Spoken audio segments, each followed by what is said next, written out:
भूल गए हों या सुने न हों, अल्लाह के हबीब हमारे आका हुजूर सरवर कायनात सल्लल्लाहु ताला अलैहि वसल्लम इरशाद फरमाते हैं, जो मुझ पर एक मरतबा दरूद भेजता है अल्लाह ताला उस पर 10 रहमतें नाजिल फरमाता है और उसके 10 गुनाह मुआफ़ फरमाता है और उसके 10 दर्जे बुलंद फरमाता है। आप अंदाज़ा लगाइए, एक मरतबा आपने दरूद पाक पढ़ा तो अल्लाह ताला की तरफ से 3 बड़े इनामात आपको अता किए जा रहे हैं। एक तो ये है कि एक बार आपने पढ़ा, अल्लाह रब्बुल इज़्ज़त की बारगाह से 10 रहमतें आपको आती, गुनाह भी मुआफ़ हो रहे हैं, दर्जात भी बुलंद हो रहे हैं। तो दरूद शरीफ पढ़ने में कोताही, गफलत बिल्कुल नहीं होनी चाहिए। ख़ास तौर पर अपने महफिलों में जब दरूद शरीफ पढ़ाया जाए तो आप बिल्कुल बेदारी के साथ, तवज्जो के साथ, लगन के साथ पढ़ने की कोशिश करें, इसलिए कि ये भी हदीस पाक है। अल्लाह के हबीब हमारे आका हुजूर सरवर कायनात सल्लल्लाहु अलैहि वसल्लम इरशाद फरमाते हैं, जो मुझ पर दरूद भेजता है उसके दरूद को मैं खुद सुनता हूँ। 2 तरह की रिवायतें सामने आई। एक रिवायत में तो यह है कि जो दरूद पढ़ता है उसका दरूद पहुंचाया जाता है, और एक रिवायत में यह है कि सरकार सल्लल्लाहु अलैहि वसल्लम खुद फरमा रहे हैं कि दरूद मैं खुद सुनता हूं। दोनों में तदबीक की क्या सूरत हो सकती है? अगर जहन में आपके सवाल उभर रहा हो कि एक तरफ तो हुजूर फरमा रहे हैं कि पहुंचाया जाता है, इसका मतलब फरिश्ते पहुंचाते हैं, आप नहीं सुनते हैं, और एक हदीस पाक में ये हुजूर सल्लल्लाहु अलैहि वसल्म फरमाते हैं कि मैं खुद सुनता हूं। तो दोनों हदीसें हैं, दोनों रिवायतें मौजूद हैं, मगर कुर्बान जाऊं आशिकाने मुस्तफ़ा मुहद्दिसीन पर उन्होंने इसकी तदबीक की एक बेहतरीन सूरत निकाली। यहाँ मामला ये है कि दरूद पढ़ने वाले की 2 हैसियत होती है। दरूद पढ़ने वाले, दरूद भेजने वाले 2 तरह के होते हैं। जो दरूद तो पढ़ रहे हैं लेकिन गफलत के साथ पढ़ रहे हैं, तवज्जो नहीं है, तो उनका दरूद पहुंचाया जाता है, फरिश्ते उनके दरूद को पहुंचाते हैं। और जो तवज्जो के साथ पढ़ते हैं, गुंबदे खजरा की जानिब लौ लगाकर हुजूर की तरफ तवज्जो करके पढ़ते हैं, तो सरकार सल्लल्लाहु अलैहि वसल्लम इरशाद फरमाते हैं उसका दरूद मैं खुद सुनता हूं। सुभान अल्लाह, सुभान अल्लाह। अब आप खुद इसका फैसला कर लें कि हमको किस तरह से दरूद पढ़ना है, गफलत में पढ़ना है कि तवज्जो के साथ पढ़ना है। तो इसीलिए अब फिर पूरी तवज्जो गुंबदे खजरा की तरफ करते हुए, मदीना मुनव्वरा की तरफ रुख करते हुए, दिल को बारगाह मुस्तफ़ा में पेश करते हुए सरकार दो आलम सल्लल्लाहु अलैहि वसल्लम की बारगाह में दरूद शरीफ का एक बार और नारा बुलंद करें, अल्लाहुम्मा सल्लि व सल्लिम अला सय्यिदिना व मौलाना मुहम्मदिन माइनिल जूदी वल करम व अला आलिहि व अस्हाबिहि बारिक व सल्लिम सलातन व सलामन अलैका या रसूल अल्लाह, सलातन व सलामन अलैका या हबीब अल्लाह। फिर के गली गली तबाह, ठोकरें सबकी खाएं क्यों? फिर के गली गली तबाह, ठोकरें सबकी खाएं क्यों? दिल को जो अक्ल दे खुदा, तेरी गली से जाएं क्यों? सुभान अल्लाह। जान है इश्क़े मुस्तफ़ा, रोज फजू करे खुदा। जान है इश्क़े मुस्तफ़ा, रोज फजू करे खुदा। जिसको हो दर्द का मजा, नाज़े दवा उठाए।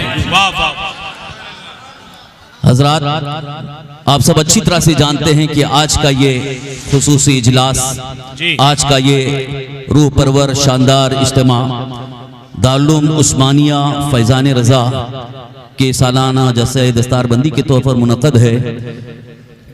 दारुल की जो खिदमात हैं और बिलखुसूस हज़रत बिरादे गिरामी, मुहिब्बे गिरामी हज़रत हाफिज़ कारी यामीन साहब क़िबला की मेहनतें, उनकी काविशें वाकई जग ज़ाहिर हैं।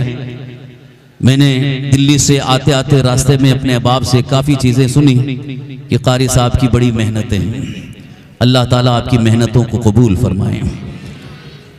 बाग लगाने के लिए बड़ी मेहनत और बड़ी कुर्बानी देनी पड़ती है, और जब बाग लग जाता है फल खाने के लिए बहुत सारे लोग आ जाते हैं, लेकिन हमें बाग लगाने वाले की मेहनतों को फरामोश नहीं करना चाहिए कि जिसने बाग लगाया हो, जिसने दरख्त लगाया हो और पूरी कौम को फल मिल रहा हो, उसे कभी फरामोश नहीं करना चाहिए। लिहाजा ये हमेशा याद रखें कि जो भी दीनी खिदमात में लगे हुए हैं, हमारी जमात अहले सुन्नत के उलमा, जिनकी मेहनतें, जिनकी कुर्बानियाँ, यूं तो अल्लाह की बारगाह से उन्हें बेपनाह इनाम और सवाब तो मिलेगा ही, लेकिन दुनियावी एतबार से हमारा ये अखलाकी फरीज़ा है कि उनकी मेहनतों को सराहा जाए और उनकी मेहनतों का एतराफ़ किया जाए और उनकी कुर्बानियों का एक अच्छे अंदाज से तज़किरा भी किया जाए। आपको एक रिवायत सुनाता हूँ। हज़रत सैयदना उमर फारूक आदम रज़ियल्लाहु अन्हु के दौरे खिलाफत में, तवज्जो के साथ सुनिए, अगर तवज्जो हटी तो असल पैगाम जो आप तक पहुंचाना है वो पैगाम आप सुन नहीं पाएंगे, तो आना कहीं बेकार ना हो जाए। अल्लाह के हबीब सरकारे दो आलम सल्लल्लाहु अलैहि वसल्लम के बारगाह के तरबियत याफ्ता सहाबा का मिजाज कैसा था। हजरत सैयदना उमर फारूक आदम रज़ियल्लाहु अन्हु के दौरे खिलाफत में माले गनीमत तकसीम हुआ, क्योंकि जो माले गनीमत आता था वो तमाम सलमानों के दरमियान तकसीम फरमा देते थे। सही बुखारी शरीफ की रिवायत है, एक मरतबा जो माले गनीमत में चादरें आई थी, वो चादरें आपने तकसीम फरमा दी।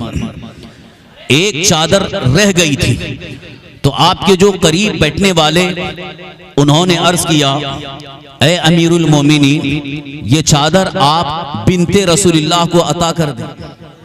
लेकिन यहाँ बिनते रसूलुल्लाह सल्लल्लाहु अलैहि वसल्लम से मुराद यानी आपके निकाह में हजरत अली रज़ियल्लाहु अन्हु की बेटी थी। हजरत अली रज़ियल्लाहु अन्हु की बेटी बिनते रसूलुल्लाह से आपको मुखातब किया जाता, तो हजरत उमर रज़ियल्लाहु अन्हु से ये कहा गया कि आप, यानी इसका मतलब यह है कि अपनी जोजा को आप दे दें, और वो सिर्फ आपकी जोजा नहीं बल्कि उन्हें हुजूर सल्लल्लाहु अलैहि वसल्लम से निस्बत हासिल है, लिहाजा उनको अता कर दें। तो हजरत सैयदना उमर फारूक आदम रज़ियल्लाहु अन्हु ने उस वक्त जवाब में इरशाद फरमाया, उम्मे सलीत इसकी ज्यादा हकदार है। उम्मे सलीत कौन खातून है?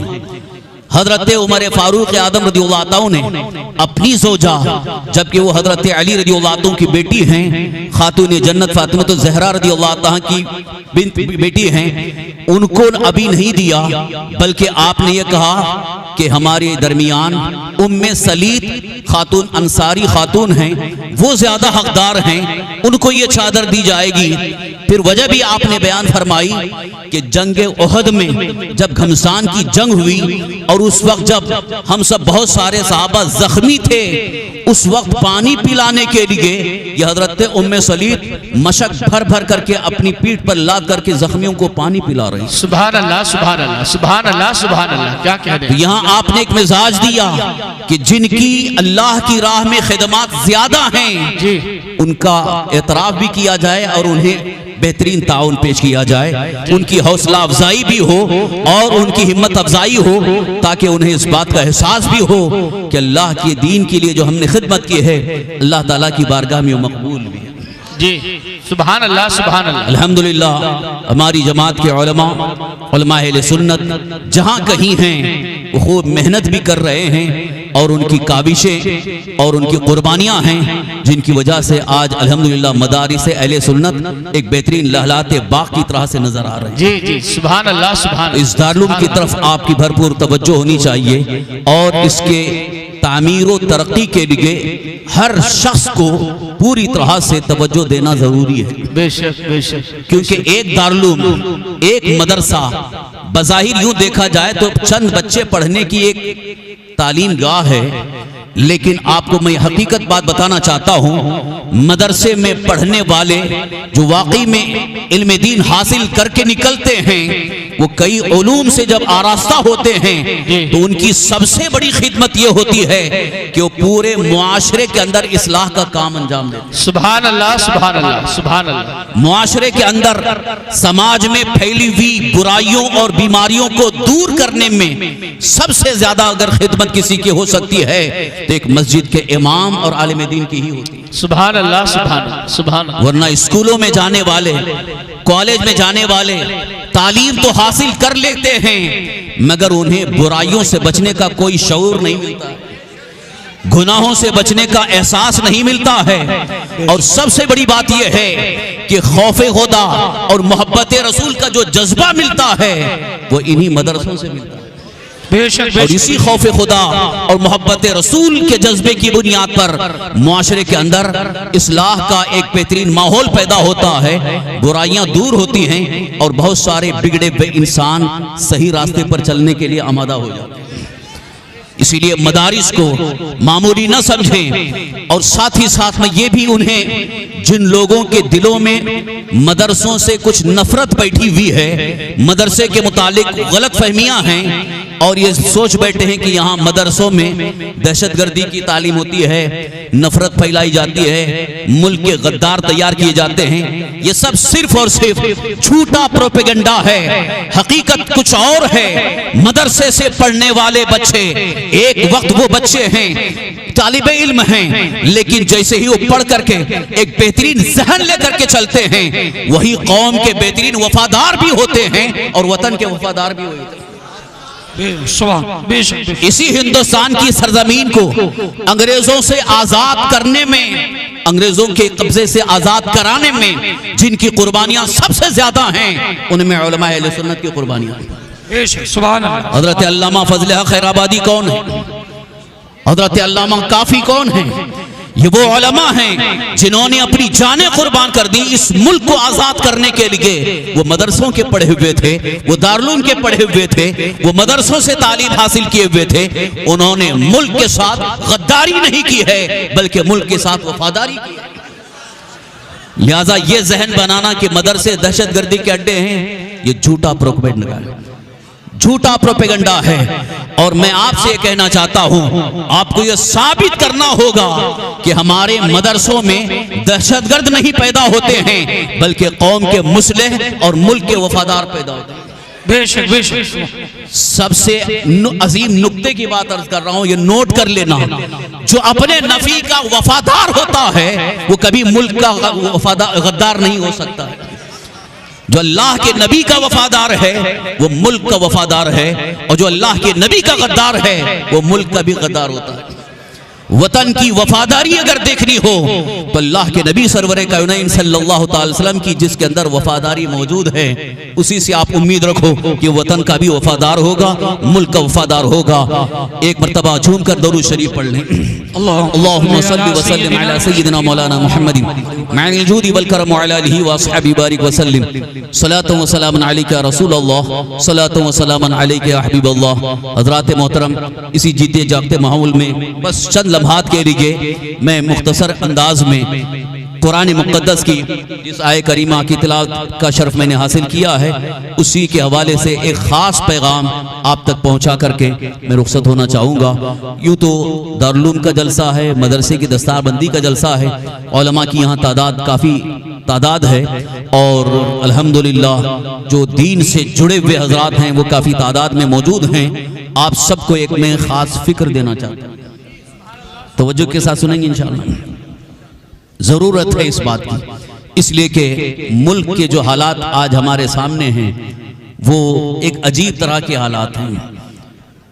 यूं तो मुसलमानों के साथ ऐसे हालात बहुत पहले भी रहे हैं, इससे पहले भी मुसलमानों के खिलाफ ऐसे हालात रहे हैं जो आज हैं। ये कोई नई बात नहीं है। मुसलमानों की तारीख बहुत पुरानी है। ईमान वालों के साथ जुल्म और ईमान वालों को अज़ियतें और तकलीफ़ें पहुंचाने का सिलसिला बहुत पुराना है। तो आज भी वो तकलीफ़ों का सिलसिला है, आज भी जुल्म का एक माहौल बनाया जा रहा है। और सबसे बड़े अफसोस की बात यह है कि आज हमारे खिलाफ नफरत का एक तरह से माहौल पैदा किया जा रहा है ताकि दूसरे लोग मुसलमानों से नफरत करें और मजीद जो एक तरह से हम सब के लिए एक सोचने का मौका और अफसोस का मकाम है वो ये है कि आज हमारे ही वतन में हमें रहने के लिए एक तरह से सोचना पड़ रहा है कि हमारे वतन में हमारे लिए अब जगह बाकी है या नहीं। हमारे हुकूक के मुतालिक दानिश्वर बैठ करके सोच रहे हैं कि मुस्तकबिल के हालात क्या होंगे, हमारा मुस्तकबिल क्या है, हमारा फ्यूचर क्या है।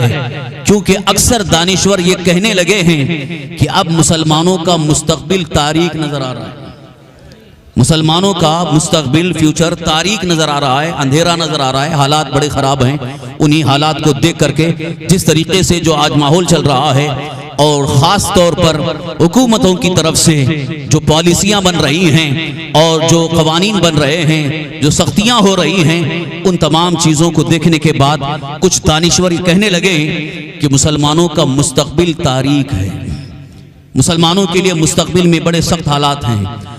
इस सिलसिले में मैं अर्ज करना चाहता हूं आखिर इसका सॉल्यूशन क्या है, इसका हल क्या है। क्या हाथ पर हाथ धरे बैठे रहेंगे सोचते हुए कि हमारा मुस्तकबिल तारीक है, मुस्तकबिल हमारा रोशन नहीं है? मैं कहता हूं ये बिल्कुल ही खाम ख्याली है। हमेशा से मुसलमानों का मुस्तकबिल रोशन रहा है, मुसलमानों का मुस्तकबिल कभी तारीक नहीं होता, क्योंकि हर आने वाला दौर मुसलमानों के लिए बेहतर ही होगा।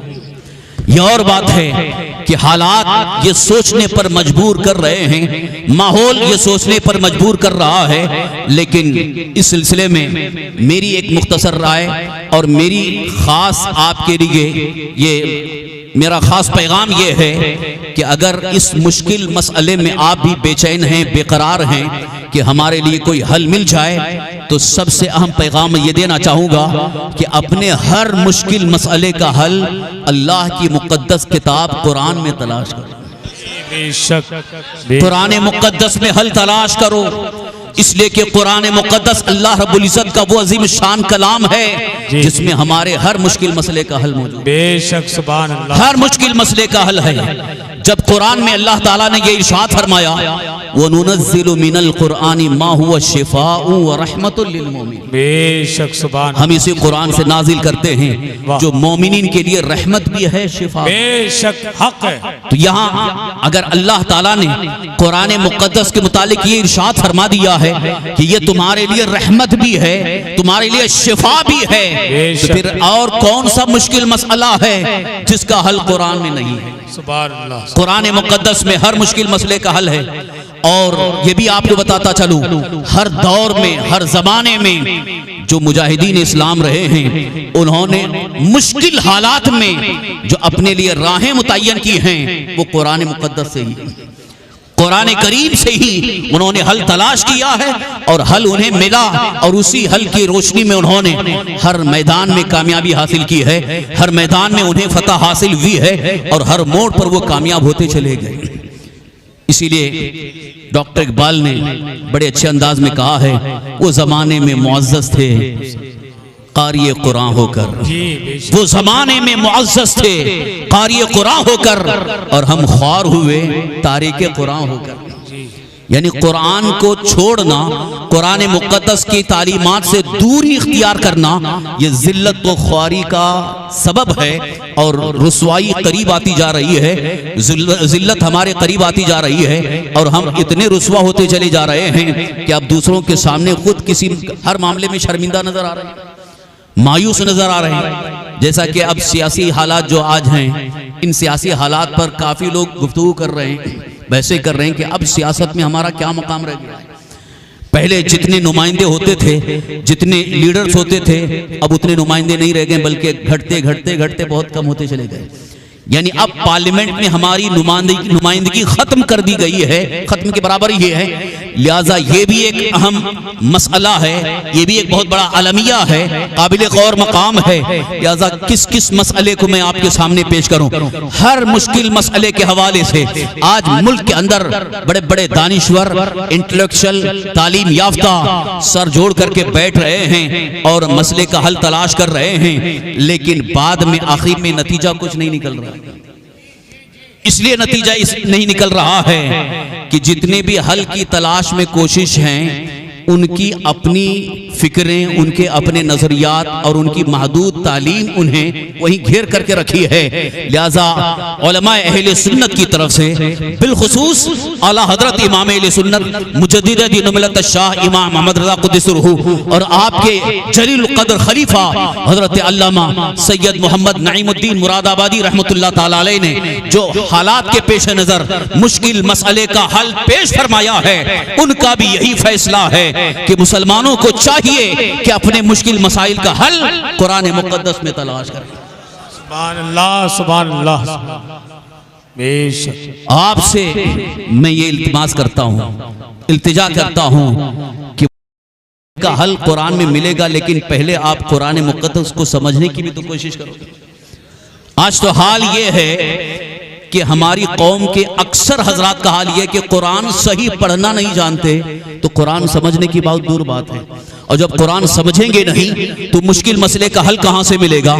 और दूसरा एक बड़ा अलमिया है कि जो तालीम याफ्ता हमारी जमात के उलमा हैं वो कुरान से हल पेश करते हैं तो उस पर अमल की कोशिश भी नहीं करते, उसकी तरफ आने की कोशिश भी नहीं करते, तवज्जो ही नहीं है। दुनिया की दूसरी बातों की तरफ तवज्जो है, लेकिन उलमा जो कुरान मुक़द्दस की रोशनी में हल पेश कर रहे हैं और पैगाम दे रहे हैं उसकी तरफ तवज्जो ही नहीं है। और फिर ये चीखते चिल्लाते हैं कि हम कहाँ कामयाब हैं, हमें कामयाबी मैसर नहीं आ रही है, हमें किसी मैदान में कामयाबी नहीं मिल रही है। हजरात गिरामी तवज्जो के साथ सुनिए, कुरान मुक़द्दस की रोशनी में आपके लिए मैं एक बेहतरीन नुस्खा लेकर के हाजिर हूं।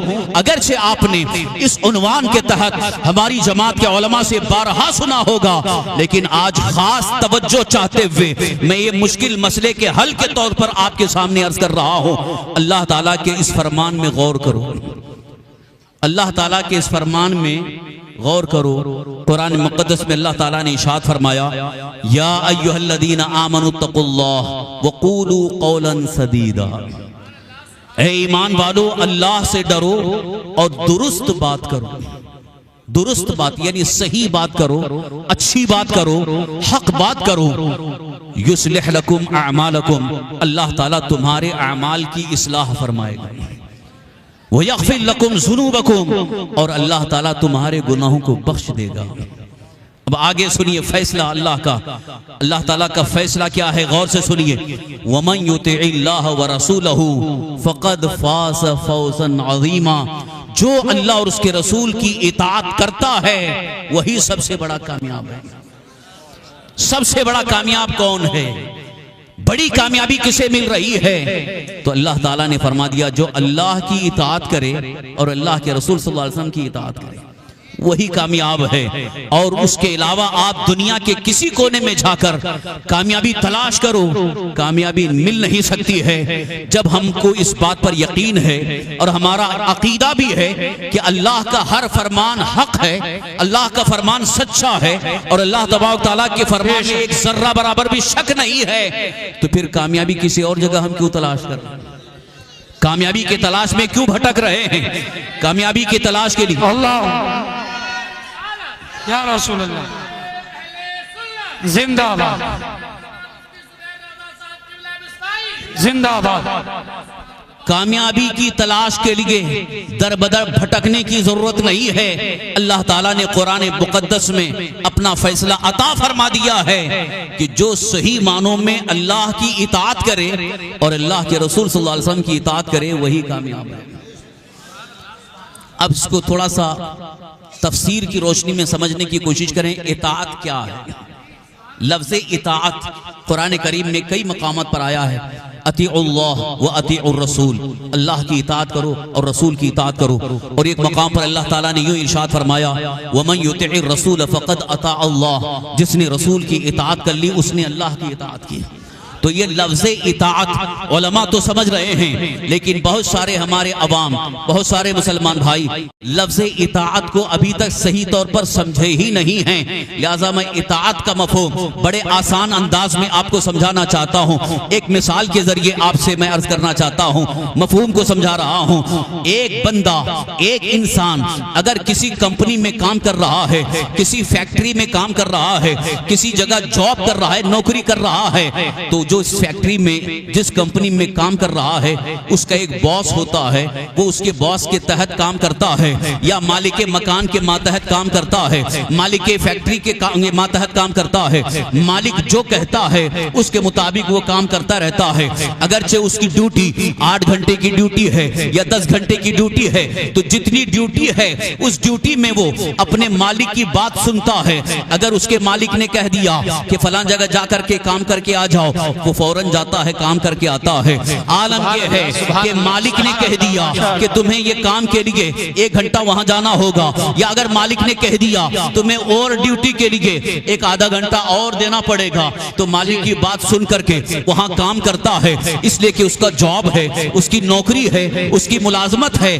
अगर वो मालिक की बात नहीं सुनेगा तो मालिक उसे काम से निकाल देगा, जॉब से निकाल देगा, नौकरी चली जाएगी। तो एक इंसान ये सोचता है कि जिस मालिक के मातहत मैं काम कर रहा हूं, अगर वो मालिक नाराज हो जाएगा तो मेरी नौकरी चली जाएगी, मेरी रोजी का इंतजाम नहीं होगा। हजरात, इस मिसाल को अपने जहन में रख करके आप समझो, एक मालिक के मकान की इताअत हो रही है, यानी एक मालिक के फैक्ट्री या किसी कंपनी का मालिक आपको जो कहता है उसी के मुताबिक आप कर रहे हैं, तो गोया एक तरह से उसकी इताअत कर रहे हैं, उसकी बात मान रहे हैं, उसके कहने पर चल रहे हैं, ड्यूटी बराबर दे रहे हैं, रोजाना आ रहे हैं। जिस दिन छुट्टी उसने दिया है उसी दिन छुट्टी ले रहे हैं, उसके अलावा छुट्टी नहीं कर सकते हैं। तो एक दुकान या एक कंपनी के मालिक का हुक्म इतना मान रहे हैं, रोजी की इतनी फिक्र है कि उसके कहे बगैर छुट्टी नहीं कर सकते। तो आप जरा अंदाजा लगाओ, जिसने तुम्हें पैदा किया, जिसने सारी कायनात को पैदा किया, जिसने तुम्हारी रोजी का इंतजाम किया, जिसने चांद सूरज पैदा किए, जिसने कायनात का जर्रा जर्रा पैदा किया, जिसके कब्जे कुदरत में हमारी जान भी है, हम उसकी इताअत नहीं कर रहे। नारे तकबीर, अल्लाहु अकबर, नारे रिसालत, या रसूल अल्लाह, मसले के आला हजरत जिंदाबाद।